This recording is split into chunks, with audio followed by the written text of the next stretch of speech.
안녕하십니까. 세상 읽어주는 남자 이상훈입니다. 오늘은 그 파운드리 시장에서 치킨 게임이 왜 일어날 수 없는지에 대해서 한 말씀 드리겠습니다.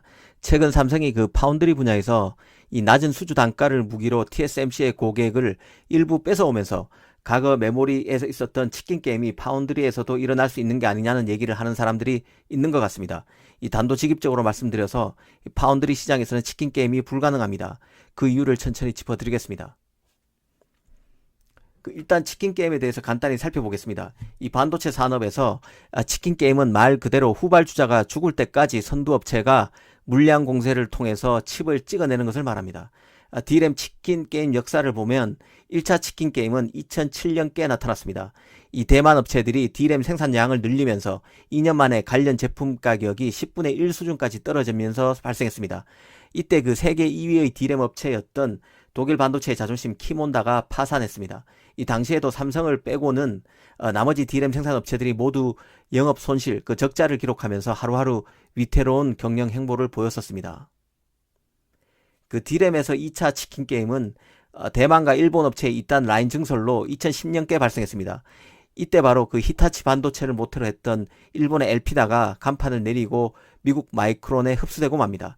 이 두 차례 치킨 게임의 결과가 지금 삼성, 하이닉스, 마이크론 이 D램의 상강체제로 재편된 것입니다. 기본적으로 반도체 산업은 장치 산업입니다. 후발주자가 수조 원을 투자해서 몇 년에 걸쳐서 생산 라인을 짓고 양산을 시작해도 선발주자는 이딴 투자와 기술 개발로 후발주자의 제품을 곧바로 구형으로 만들면서 가격 경쟁력과 제품력에서 저만치 앞서 달리게 됩니다. 이 수조 원 투자로 수익을 내기는커녕 매년 그 감가상각만 커지는데 어떤 기업이 이를 감당할 수 있겠습니까? 그래서 기업들은 죽기 살기로 치킨 게임을 벌이면서 승자의 자리를 추구했고 지금의 D램 시장 구도는 그 결과물로 나온 것입니다. 그럼 이런 관점에서 파운드리 시장을 한번 보겠습니다. 사실 TSMC는 B2B 기업이다 보니까 과거만 해도 지금처럼 일반인에게 그 알려진 기업이 아니었습니다. 마이크로 컨트롤러, 전력 반도체 등에 들어가는 칩을 위탁 생산하는 조용한 기업이었습니다. 이랬던 TSMC 이름이 일반인에게 크게 알려진 계기가 됐던 게 바로 스마트폰이 생기면서부터입니다. 이 모바일 AP 성능은 그 팹리스의 AP 설계 실력뿐만 아니라 그 TSMC가 제공하는 공정에도 큰 영향을 받기 때문인데요. 이 모바일 시장이 열리면서 TSMC도 급성장 가도를 달리게 됩니다. 이 시장이 원하는 칩의 디자인은 다양해졌지만 이 반도체 제조의 파괴적인 원가 경쟁의 특성상 미세 공정을 밀어붙일 수 있는 기업은 계속 줄어들 수밖에 없었습니다. 실제로 그 2018년 미국의 글로벌 파운드리가 10나노 이하 포기 선언을 했습니다. 글로벌 파운드리 전신은 아시다시피 AMD입니다. AMD가 그 경영난을 맞아서 2012년 매각한 그 제조 파트가 바로 글로벌 파운드리인데요. 이때 그 글로벌 파운드리는 미국의 인텔과 함께 세계 로직 시장을 양분할 정도로 최고의 파운드리로 꼽혔던 기업입니다.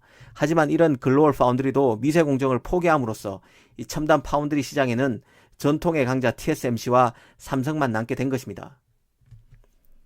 이렇게 그 단둘이 남게 됐다는 의미는 그 TSMC와 삼성의 미래가 모두 밝다는 것을 의미합니다. 이 팹리스의 주문은 끊이지 않을 것이고 매출은 지속적으로 발생할 것이기에 그렇습니다. 바로 이 지점에서 이런 질문이 나오게 되는데요.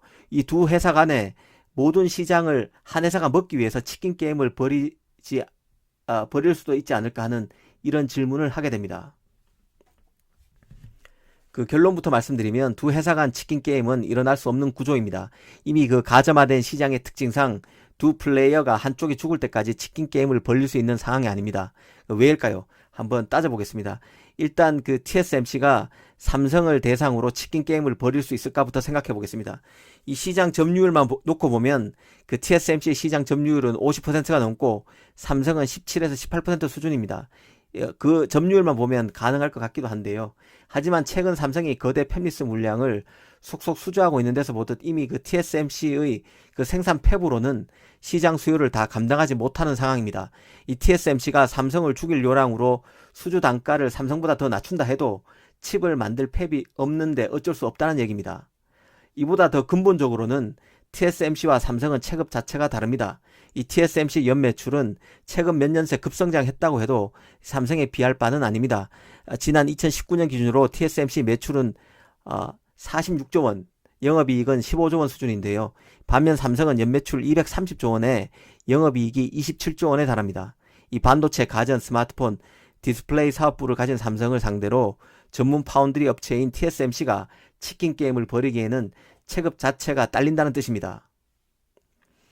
더구나 지금 최고의 호시절을 누리고 있는 파운드리 업황 그 시향이 꺾인다 해도 TSMC가 삼성을 고사시키기는 어렵습니다.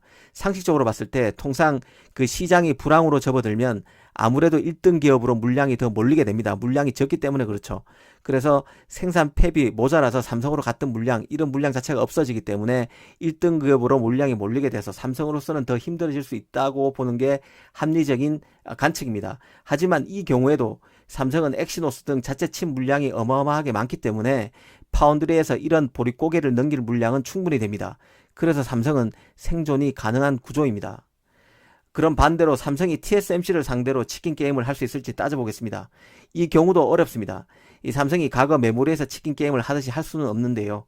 왜냐하면 팹리스 입장에서 보면 그 삼성이 아무리 싼 가격에 칩을 만들어 준다 해도 리스크 해지 차원에서 팹리스들이 공급선 다변화를 깨할 가능성이 큽니다. 이 바이러스 사태, 미중 무역 분쟁 등 그 보호 무역주의에 따른 서플라이 체인 혼란 등을 겪으면서 이제 공급선 다변화는 팹리스 입장에서는 필수가 됐습니다.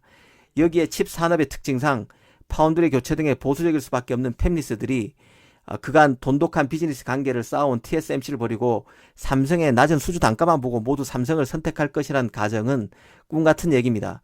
결국 이미 시장 구조가 정착된 파운드리에서는 치킨 게임이 일어날 수 없으며 첨단 공정이 가능한 TSMC와 삼성은 모두 미래가 밝다는 생각입니다. 오늘 이 시간에는 파운드리에서 왜 치킨 게임이 일어날 수 없는지에 대해서 짚어드렸습니다. 감사합니다.